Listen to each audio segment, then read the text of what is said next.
A comenzar con lo que está ocurriendo en Marruecos, porque aumentan la cifra de muertos y heridos tras el sismo de 6,8 que sacudió la localidad de Ijil, al suroeste de Marrakech. Vamos a ver.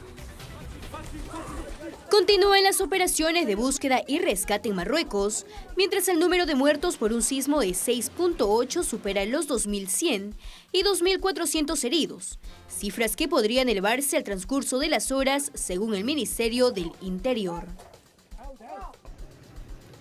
Considerado el terremoto más mortífero en 6 décadas, el gobierno ha aceptado hasta el momento la ayuda de 4 países para tareas de salvamento de posibles atrapados entre los escombros. Con más de 200 equipos, España, Reino Unido, Emiratos Árabes y Qatar llegaron a la región de Marrakech, zona más afectada y donde se registró el mayor índice de fallecidos, mientras que otros países del mundo siguen ofreciendo alimentos de primera necesidad para los más afectados. Incluso Argelia, país vecino enemistado con Marruecos, abrió su espacio aéreo cerrado desde hace 2 años para que los aviones transporten ayuda humanitaria y evacúen heridos. En cuanto a los sobrevivientes, con una frazada en manos y por tercera noche consecutiva, se han visto obligados a dormir en las calles debido a las constantes réplicas. En tanto, los hospitales sobrepasaron la capacidad límite, miles de solidarios se concentraron en la ciudad afectada a donar sangre. Incluso, la selección nacional también se unió a esta solidaria acción. Asimismo, el gobierno dispuso todo el presupuesto estatal necesario para enfrentar la emergencia y pide a los residentes que permanezcan en campamentos improvisados por al menos una semana, antes de poder regresar a casa. Terribles las imágenes que traemos desde Marruecos, muy triste. Así es, una situación sumamente complicada. Esto ocurre porque justamente Marruecos se encuentra digamos, donde se encuentran 2 placas muy grandes de Europa y de África que se mantienen siempre en fricción. Entonces, esto está haciendo, digamos, que de alguna manera ocurran este tipo de movimientos. Recordemos que en febrero, otro tipo de encuentro de placas desató un sismo similar en Turquía. Recordarás que también fue devastador entre la frontera de Turquía e Irán, con grandes cantidades de muertos y altas cifras también de destrucción, de viviendas totalmente destruidas. En el caso de Turquía, por ejemplo, se detectó que había mucha corrupción en el tema de las construcciones que se vinieron abajo. En el caso de Marruecos, vemos que la gran cantidad de viviendas destruidas ocurren en la zona rural de Marruecos, un poco más al suroeste, donde se encuentra Marrakech, que es una de las ciudades más grandes del país, ¿no? Es más importante también. Claro, Marruecos es un país muy antiguo, con construcciones sumamente antiguas, tradicionales, que mantiene, que es justamente uno de sus atractivos, toda esta arquitectura tradicional que ha sobrevivido a siglos de historia, de fenómenos naturales, pero lamentablemente si no se le da el cuidado, y acá lo vemos muchas veces con nuestras construcciones, ¿no? Tenemos lugares hermosos, antiguos, milenarios, pero que si no se les da el mantenimiento, eventualmente se van a caer. Así es, y es un panorama también sumamente complejo porque hay muchas regiones. Esto, la localidad de Ijil, que está al sureste de Marrakech, se encuentra cerca de una cadena montañosa, que se conocen como las montañas de Alto Atlas.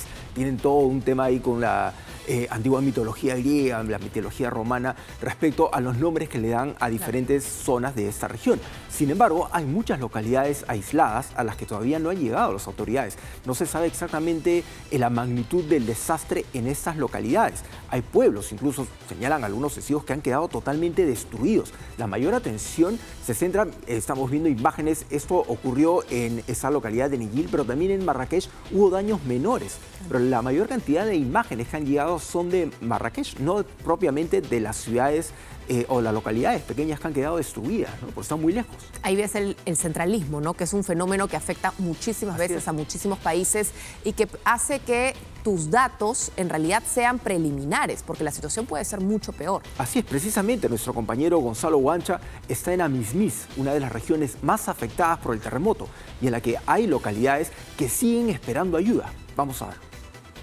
Saludos, estamos en Amizmiz, en la provincia de Al-Ahud, la región que más condensa la destrucción de este terremoto. Este pueblo es importante en la región, es el Alto Atlas, es un pueblo de cabecera, está urbanizado, tiene más de 20.000 habitantes y también ha sido protagonista de la devastación. Todo el centro está totalmente destruido. Los vecinos han pasado su tercera noche consecutiva a la intemperie con unas temperaturas que rodan los 15 grados y por suerte ayer, al finalizar la tarde, fuimos testigos de cómo poco a poco van llegando los servicios de asistencia humanitaria y de emergencia y los equipos de rescate que, como cuentagotas, tratan de responder a las demandas de los civiles que les dicen dónde puede haber supervivientes.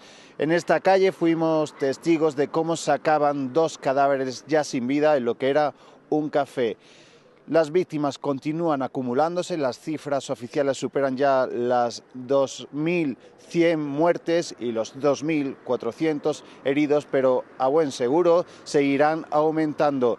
En estos momentos, en esta región, se continúa concentrando toda la ayuda humanitaria que llega desde el extranjero. Sabemos que ya hay operativo un dispositivo militar español y también hay varios equipos de rescate de bomberos, pero están a la espera de que Marruecos les dé autorización para operar, con lo cual aún permanecen inactivos. Toda ayuda es poca, teniendo en cuenta la devastación de la que estamos siendo testigos, teniendo en cuenta que muchas aldeas siguen sin tener ningún tipo de acceso, ni de ayuda, ni de agua, ni de mantas, y que van pasando las horas. Esta próxima jornada, ya lo ha anunciado Cruz Roja, es crucial para tratar de rescatar a personas con vida. Desde Amizmiz, Marruecos, Gonzalo Guancha, para Alianza Informativa Latinoamericana. Eso es lo que nos cuenta un poco Gonzalo, es lo que estábamos conversando, ¿no? Cómo estas localidades alejadas son las que quedan prácticamente invisibles a lo que realmente está ocurriendo. Mira la cantidad de horas que han pasado, días, y todavía están esperando que llegue ayuda. Hay personas que permanecen cerca de los escombros de lo que fueron sus casas porque saben que sus familiares están sepultados abajo, esperando que llegue ayuda para poderlos salvar. Lógicamente se empieza a agotar la esperanza de encontrar personas con vida. A esta hora ya se cuentan más de 2.400 muertos y la cifra sigue aumentando conforme van pasando las horas porque llega información de todos estos pueblos alejados. Y es una situación terrible cuando hay un terremoto, cuando la información no es precisa, cuando no hay la maquinaria. Cada hora ahora cuenta. Siempre me acuerdo del terremoto de Pisco, de cómo la falta de información precisa en el momento sirvió para poder movilizar a los grupos de emergencia mucho más rápido y se perdieron tantas vidas. Me acuerdo que yo estaba en el terremoto al día siguiente, 2 días después, y seguíamos llegando a localidades nuevas, a casas nuevas, a zonas que se habían derrumbado y que habían quedado gente atrapada adentro y de la que ya no se podía hacer absolutamente nada. Ya era sumamente tarde. Así es una situación sumamente dura y que demuestra también que cuando hay problemas de organización, problemas de infraestructura, problemas de preparación, todo eso queda en evidencia cuando ocurre un desastre de ese tipo. Lógicamente, uno no puede evitar que ocurra un desastre natural como es un terremoto, no lo puedes evitar, pero sí puedes minimizar el impacto de lo que va a ocurrir. Si es que tienes registro de viviendas, de cuántas personas viven, de movilizar ayudas en caso que ocurra una tragedia de este tipo, o sea, llegar oportunamente. Pero en este lugar, por ejemplo, ya hemos visto, se han pasado 2 días y siguen esperando que llegue ayuda. Toda la atención, como contábamos, se centra en Marrakech. Leí hoy día un artículo de un periodista que está en este lugar y él contaba, claro, todo el mundo está centrado en Marrakech, que no ha sufrido mayores daños porque hay muchos turistas ahí.